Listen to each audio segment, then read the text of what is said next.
Hey, what's going on, everyone? I got a couple of messages asking for some requests for, different things. One of the requests was asking me if I could make a part two of my bodybuilding nutrition on a budget video. The questions basically asked, what type of portion sizes you should use, should you still look at macros, things like that. Um, First things first, bodybuilding nutrition on a budget. You are, if you're on a budget, probably also budgeted for time, right? Um, so a lot of the times,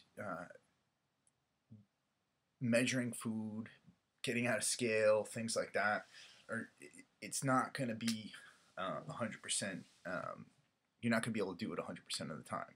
I always tell people when I'm writing nutrition plans for them, if I write you the best diet in the world, I could write you the absolute best diet in the world, but if you can't follow it, then it's not going to work for you, right? 99% of you guys out there are not professional bodybuilders. 99% of you guys, 99.9% of you guys out there are not professional bodybuilders. 99.9% of the people out there have to work 8 to 14 hours a day. And so for me to say to somebody who has a job, who needs to go out and do this, that this is what you need to do, that's not going to work for them, right? I wouldn't be living in reality. One of the reasons why I write diets the way I do is so that I can help people manage their time better, help people understand that they don't have to be living in their kitchen all the time. They don't have to be, they don't have to have some crazy job where they're, just sitting at home on their laptop all the time and then go to the kitchen and cook.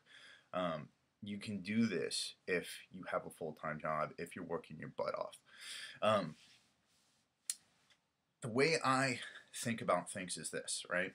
So at a minimum, if you are on the job and you're trying to consider your nutrition, at a minimum, what you need to worry about is protein, right? Because what you are going to do, mass cooking protein means that stuff's going to go bad in 3 days. Never keep chicken, never keep beef, never keep any kind of meat longer than 3 days. And if it's fish, you shouldn't keep it longer than 24 hours. So yes, by all means, you should time manage by mass cooking twice a week. But if you're keeping this stuff in your refrigerator longer than 3 days, you're probably going to get a gastrointestinal sickness. So what's the solution for that? Number one, what you should do is mass produce your chicken, whatever it is, and you should freeze it after it's cooked. Keep it in Tupperware containers and then throw it into the microwave at work. Somebody criticized me because I said use a microwave. Well, yeah, my mom always hated me using a microwave, and I don't think we had a microwave until I was in high school. But I'd rather have hot food and be able to eat that food than to be munching down on some cold ass chicken breast. That's just disgusting. All right. Like I said, can write you the best diet in the world, which could be super nutritious, but if you're not going to follow it, then it's not going to be worth it. And for me, that means I need to have hot food. So Tupperware, microwave. Now, what I will say is, if you're storing things in plastic, you do not want to put fatty meats into a plastic container and then throw that into the microwave. The reason for that is because chemicals leach into those fats, and those chemicals cause low testosterone, can affect you, can poison your bloodstream, create more toxins into your body, make it harder to lose fat, and make it harder to build muscle.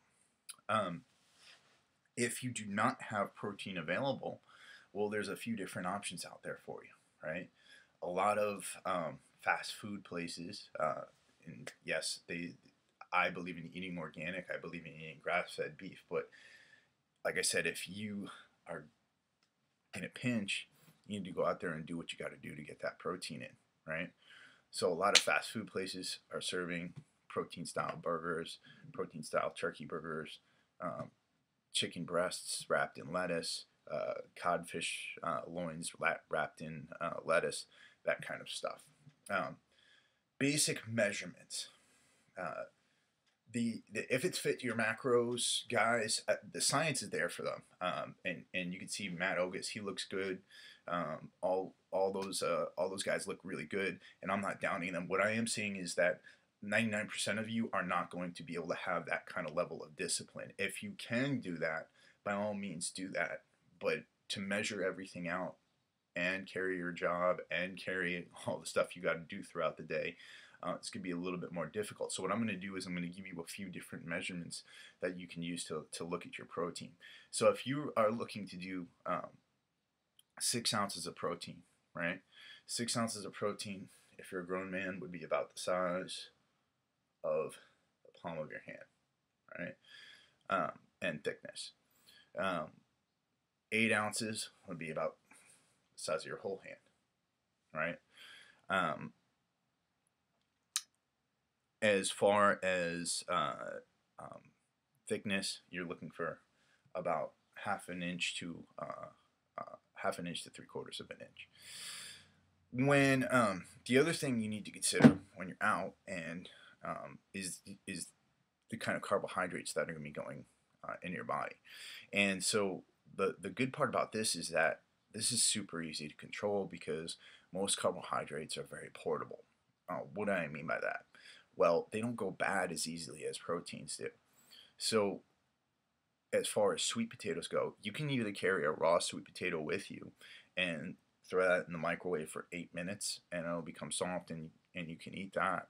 Or one of my old tricks was to get baby food and get baby food sweet potatoes and carry that with me. So if I'm ever in a pinch for carbohydrates, I have my baby food sweet potatoes with me. The other thing is you can cook a lot of rice, keep a container of rice with you at all times, that kind of stuff. If you're going to be doing this and you're going to be doing this discipline, then you shouldn't be leaving your house without at least 2 whole food meals and maybe a protein shake. You shouldn't leave your house ever without something. Even if it's a protein shake, you need to keep that stuff with you because this is about you being in control of your own environment, you being the master of what you put in your body. And if you go out there into the world unprepared, then you're leaving yourselves at the whim of society and the whim of fast food and whatever you come in contact with. So that's that as far as scheduling things out and putting meals together. You can do a lot of this pretty quickly. I'll do a few other ones in thinking about the types of foods you can do. But at a minimum, make sure you're considering your proteins. Make sure that you're considering your carbohydrates, and have those with you all the time. And we'll have a lot of success, great success. So hit me up, email me, gettingshredded@gmail.com.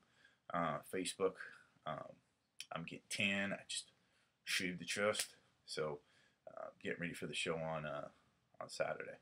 I'm a little bit tired though. It's about 5:30 a.m. right now, so talk to you soon.